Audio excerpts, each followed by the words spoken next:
मुजराव साहेब, आज स्वराज्यामध्ये गरिबांच्या चुली विजाची वेळ आली आजी. मोगलांची सुलताने पडवडली, पण आजच्या या व्यवस्थेची लूट सणवत नाही आहो साहेब. सूर्या, स्पष्ट बोला. आमच्या शुभाच्या राज्यात रयतेला कशाची उणीव भासतीये? काय सांगू आऊसाहेब, आज गरिबांच्या ताटातलं जेवण महाग झालंय. ज्या खाण्याच्या तेलाचा दिवा आम्ही देवापुढं आणि घरात लावतो, त्या खाद्यतेलाचा भाव गगनाला पोचलेत. रोजच्या भाजीला तेल वापरायचं की फक्त बघत राहायचं अशी गत झाली आमची. राज, ज्या घोड्यावर आपण स्वार व्हायचो त्याची जागा आज गाड्याने घेतली. पण त्या गाड्या चालवायला लागणाऱ्या पेट्रोल आणि डिझेलचे दर रोज वाढत आहेत. ट्रॅक्टरमध्ये डिझेल टाकायला शेतकऱ्यांकडे पैसे नाही. कामावर जायला सामान्य माणसाला पेट्रोल परवडत नाही. महागाईने रयतेचं कंबरड मोडलंय राज.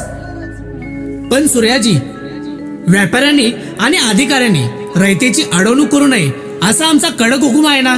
मग हे दर वाढवते कोण? तेच तर सांगतोय राजे. या महागाईच्या आडोशाने भ्रष्टाचार नावाचा मोठा राक्षस उघडमात्याने फिरतोय. एकीकडे पेट्रोल तेलाचे भाव वाढवून गरिबाला लुटलं जाते आणि दुसरीकडे सरकारी ऑफिसात लाच दिल्याशिवाय सामान्यांची साधी फाईल सुद्धा पुढे सरकत नाहीये. जो तो फक्त स्वतःची खुर्ची आणि खिसे भरायला बघतोय. शुभा, ज्या स्वराज्यासाठी हजारो मावळ्यांनी आपल्या रक्ताचं पाणी केलं, तिथे आज रयत महागाई आणि भ्रष्टाचाराच्या कात्रीत अशी होरपळून निघते.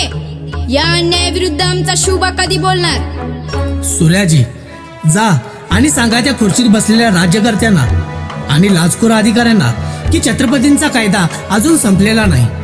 रयतेच्या चुली विजून पेट्रोल, गॅस आणि तेलाचे भाव वाढवून जर स्वतःच्या तिजोऱ्या भरत असाल तर याद राखा, छत्रपतींचा कायदा कागदावर नाही तर काळजात होता.